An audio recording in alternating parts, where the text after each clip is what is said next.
Tarea 14. Acondicionadores de señal. La señal de salida de un sistema de medición en general se debe procesar una información adecuada para la siguiente etapa de operación. La señal puede ser demasiado pequeña y sería necesario amplificarla. Podría contener interferencias que eliminar, ser no lineal y requerir su alineación, ser análoga y requerir su digitalización, ser digital y convertirla en analógica, o también ser un cambio de voltaje y convertirlo en un cambio de corriente de magnitud adecuada. Una cantidad digital puede constituir en el número de pulsos discretos y continuos cuya relación de tiempo contiene información referente a la magnitud o naturaleza de la cantidad.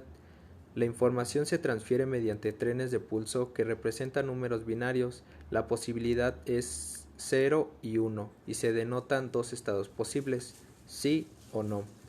Algunos de los procesos que se pueden presentar en el acondicionamiento de una señal son protección para evitar el daño al siguiente elemento y convertir una señal de tipo adecuada.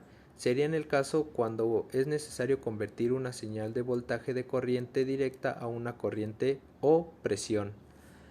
Tendríamos también el amplificador inverso.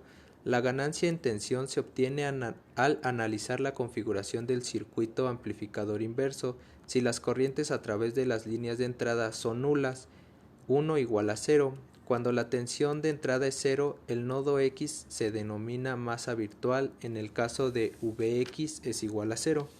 Y aquí tendríamos un pequeño diagrama de él. Sería este.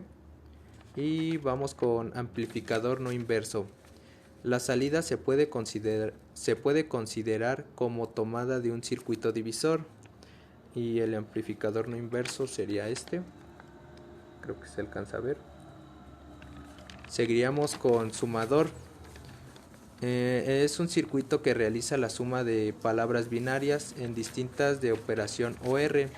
La operación suma de dos números binarios tiene la misma mecánica que la de los números decimales, por lo que la suma de números binarios con dos o más bits se puede ocurrir en el mismo caso que podemos encontrar la suma de números decimales con varias cifras.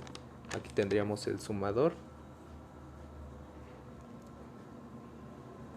Creo que sí. Luego también tendríamos la diferencial.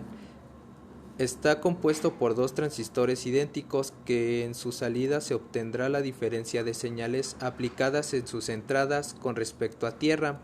Por lo tanto, dependiendo de la señal de entrada, el amplificador diferencial continuo o bien etapa de emisor común con una resistencia o emisor. Aquí está el diferenciador. Luego va el comparador. Son circuitos no lineales que sirven para comparar dos señales de las cuales generalmente es una tensión de referencia. También se llaman así a un amplificador operacional en lazo abierto sin realimentación entre su salida y entrada. Aquí está el comparador. Creo que se alcanza a ver. Luego sigue el integrador. Es un dispositivo que en su salida realiza la operación matemática de integración. Los integradores electrónicos son usados en aplicaciones tales como la medición de flujo. Un integrador electrónico es una forma de filtro que pasa bajo el primer orden que se basa en la red. Esto también tiene resistencias considerando actos de amplificador operacional. De este lado está el amplificador.